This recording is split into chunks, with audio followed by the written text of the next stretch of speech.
Ouais, voilà, ça c'est pas ça, on a vu, Oui. ça c'est pas Voilà, mal. on est bien. Hein. Bah ouais. Ah bah tu tombes bien, on était en train de vérifier si on avait bien abordé tous les sujets pour la prépa du grand oral et je crois qu'on est pas mal, non? Qu'est-ce que t'en penses? La mémoire, on en a parlé. Ouais. Le corps, la voix, gérer son stress. Il nous reste une dernière chose à préparer. L'imprévu.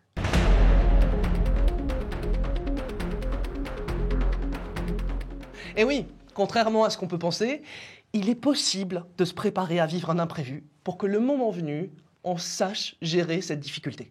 Un fou rire qui nous échappe, un trou de mémoire ou encore une crise de panique qui surgit devant le jury peuvent nous faire perdre nos moyens. Mais ici, on n'a peur de rien et on anticipe tout. On va te lister quelques difficultés que tu pourras rencontrer, te donner 2-3 conseils pour t'extirper de ces situations imprévisibles. On commence par... Le fou rire. Le fou rire. Un fou rire par jour, c'est bon pour le moral et les abdos. Mais s'il arrive en plein milieu de ton échange avec le jury, je suis pas sûr que ça te fasse énormément de bien. Bon, je te rassure, ça peut arriver. C'est l'expression d'une certaine nervosité. On t'en tiendra pas rigueur. Et puis, le rire est communicatif. Alors, ça détendra peut-être aussi le jury. Bah ouais. Bah le plus compliqué, c'est de se reconcentrer parce que tu risques de rester bloqué sur la situation ou le mot qui t'a fait rire.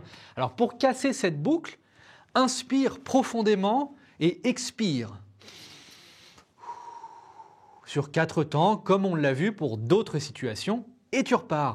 Ou compte jusqu'à 10 pour détourner ton esprit, ce sera comme un reboot de ton attention. Ou encore, fixe un point dans la pièce ou un objet et focalise ton attention dessus. N'hésite pas à communiquer avec le jury et à assumer ce temps pour toi. Par exemple en disant je suis désolé, j'ai besoin de quelques secondes pour me concentrer à nouveau. Encore une fois, c'est rien de grave. Et s'ils voient que tu maîtrises la situation, ils n'en seront que plus impressionnés par ta gestion de l'imprévu. Ouais. Autre petite difficulté, La voix qui déraille. ta voix peut laisser transparaître ta nervosité. Si t'es pas rassuré, elle peut se mettre à trembler, c'est logique. En plus de ça, le stress risque de te faire parler vite, tu peux bafouiller, avoir la gorge sèche, bref, tout autant de facteurs qui peuvent amener ta voix à te trahir et à dérailler. Heureusement, t'as pensé à tout. Et t'as une petite bouteille d'eau à côté de toi, parce que tu t'es dit que passer 20 minutes à parler, c'est long. Bois une gorgée, éclaircis-toi la voix, tout en continuant d'exprimer ton propos. Ne fais pas de ce petit incident un événement insurmontable. Ça se trouve, le jury n'aura même pas relevé, car il sera focalisé sur ton incroyable argumentation. Profites-en pour ralentir ton débit de parole. Tu ramèneras du contrôle sur ton corps et ton esprit. Allez, on continue avec une difficulté qu'on redoute tous. Le trou de mémoire.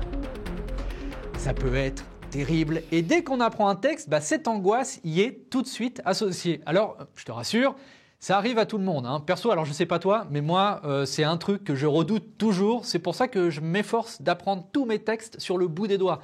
Mais le plus frustrant, c'est que ça peut arriver quand même. Alors, on est lancé, on parle bien et d'un coup, trou noir. Ouais, on sait plus ce qu'on voulait dire et les secondes qui passent paraissent interminables. T'inquiète pas, tu peux faire en sorte que personne ne le remarque. Si. Imagine, tu viens de finir ta phrase, tu dois enchaîner sur le point suivant, mais ça vient pas. 1 seconde, 2 secondes, 3 secondes, toujours rien. Ok, dans ta tête, il se passe. J'ai un trou là, j'ai un trou, c'est chaud. Alors que nous, on vit ça. Ok, donc là, j'ai un trou, pas de souci, je souris, je respire, ça va revenir. Et pendant que tu te dis ça, que tu ne montres rien, remémore-toi ce que tu viens d'exposer, la dernière idée, la dernière phrase. Ça va te relancer et reconstruire ton fil de pensée. Si tu sens que ça va pas revenir, ne bloque pas et passe à la suite, tant pis. Tu y reviendras après, tu trouveras un lien, une pirouette pour raccorder le tout. L'important, c'est d'avancer. T'as une alternative, c'est faire appel au jury. Si vraiment t'es perdu, n'oublie pas que tu leur as donné tes notes. Ils pourront au besoin t'aiguiller pour repartir du bon pied. Après ce trou de mémoire, ne t'en veux pas. Encore une fois, ça arrive. Ouais. Et maintenant que tu t'es relancé, continue, va au bout. On a vu les difficultés les plus fréquentes liées à l'oralité. Maintenant, on va se préparer pour quelques cas liés au corps et à nos émotions. Par exemple, la crise de panique. Tu peux te sentir dépassé par les événements, avoir peur de parler en public parce que t'oses pas, t'es timide. Rien que l'idée du grand oral déclenche en toi des bouffées de chaleur incontrôlables. ah oui, tu te dis, si je rate cette épreuve avec un si gros coefficient, mais c'est sûr, je vais rater mon bac. Tu viens de mettre le doigt dans l'engrenage de la panique et ça ne s'arrête plus. On est là pour te dire, tout va bien.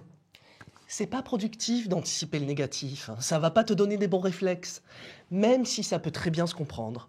Avoir ce genre de pensée risque de te renfermer sur toi-même, alors que l'oral, c'est un exercice d'ouverture aux autres.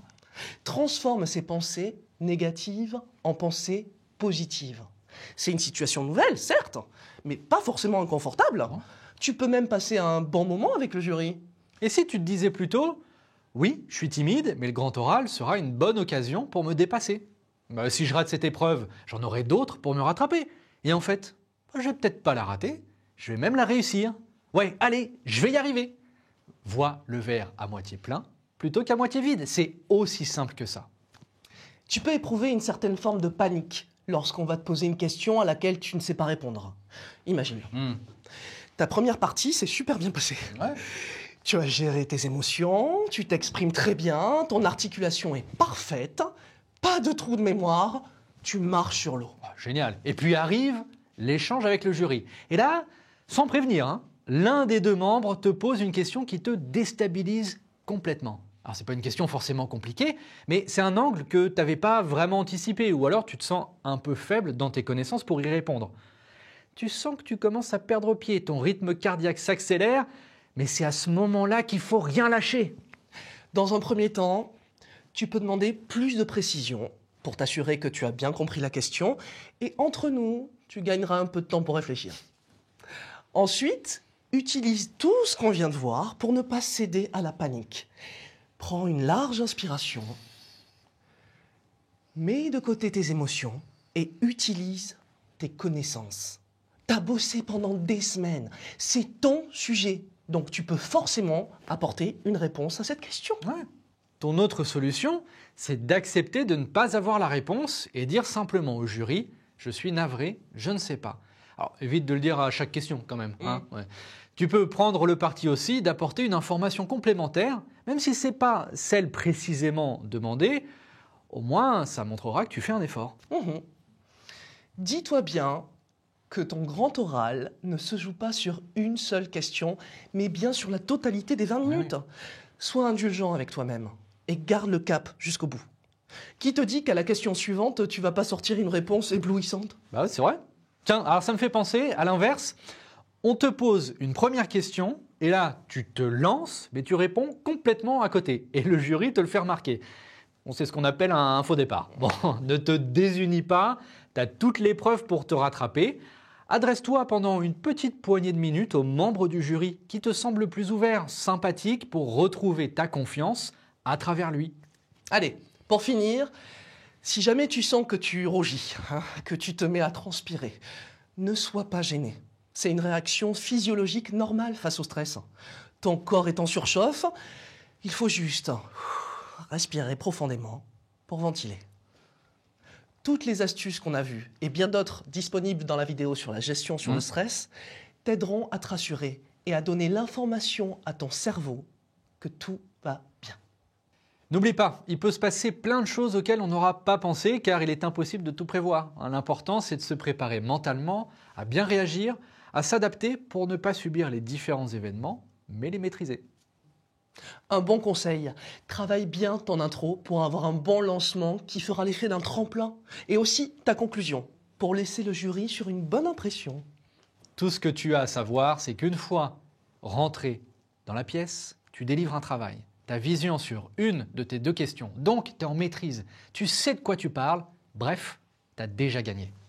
Le grand oral, c'est un super exercice pour apprivoiser les épreuves à l'oral. Alors, crois en ta réussite. À bientôt sur School Move. Et n'oublie pas, reste curieux.